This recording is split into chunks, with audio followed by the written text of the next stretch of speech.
Good morning, good morning. It's nice to see you today. Good morning to you. Hi, welcome to Story Corner. I am out in the woods listening for birds. The first one we heard was a great horned owl. It's not out right now, but it'll be out soon because the shadows are getting longer, just like our days are starting to get longer now that we're in wintertime. Maybe you would like to take a walk with your parents at nighttime and listen for different animal sounds that we hear during the day. Owls, whippoorwills, different kinds of birds. Let's see what happens in our story when a little girl takes a walk in the moonlight with her dad.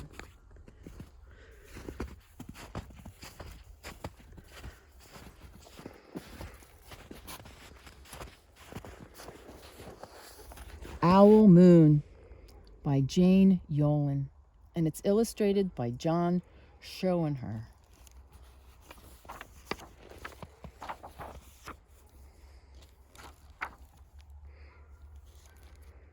It was late one winter night, long past my bedtime, when Pa and I went owling. There was no wind. The trees stood still as giant statues, and the moon was so bright the sky seemed to shine. Somewhere behind us a train whistle blew, long and low, like a sad, sad song. I could hear through the woolen cap Pa had pulled down over my ears. A farm dog answered the train, and then a second dog joined in. They sang out, trains and dogs, for a real long time. And when their voices faded away, it was as quiet as a dream. We walked on towards the woods, Pa and I. Our feet crunched over the crisp snow, and little gray footprints followed us. Pa made a long shadow, but mine was short and round. I had to run after him every now and then to keep up, and my short, round shadow bumped after me. But I never called out. If you go owling, you have to be quiet. That's what Pa always says. I had been waiting to go owling with Pa for a long, long time.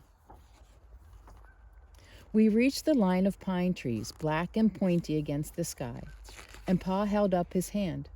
I stopped right where I was and waited. He looked up, as if searching the stars, and if reading a map up there.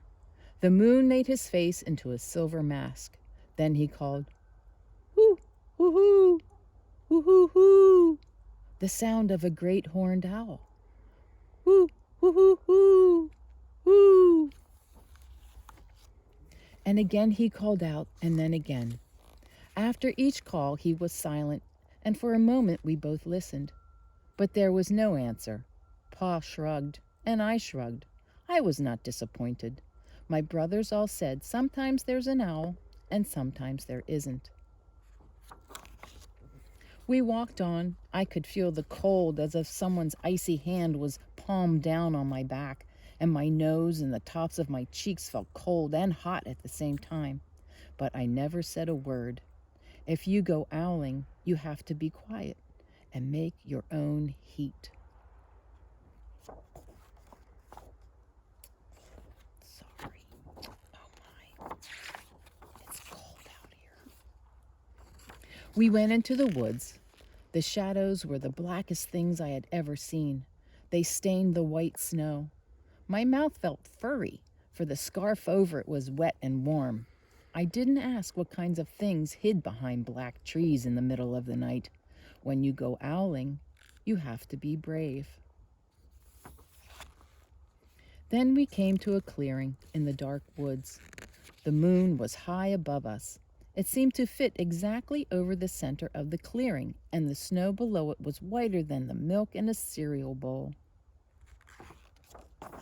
I sighed, and Pa held up his hand at the sound. I put my mittens over the scarf, over my mouth, and I listened hard. And then Pa called, hoo-hoo-hooo, hoo-hoo-hooo. I listened, and I looked so hard my ears hurt, and my eyes got cloudy with the cold. Pa raised his face to call out again. But before he could open his mouth, an echo came treading its way through the trees. Woo, woo, woo, woo, woo. Pa almost smiled, then he called back. Woo, woo, woo, woo, woo. Just as if the owl were talking about supper or the woods or the moon or the cold. I took my mitten off the scarf, off my mouth, and I almost smiled too.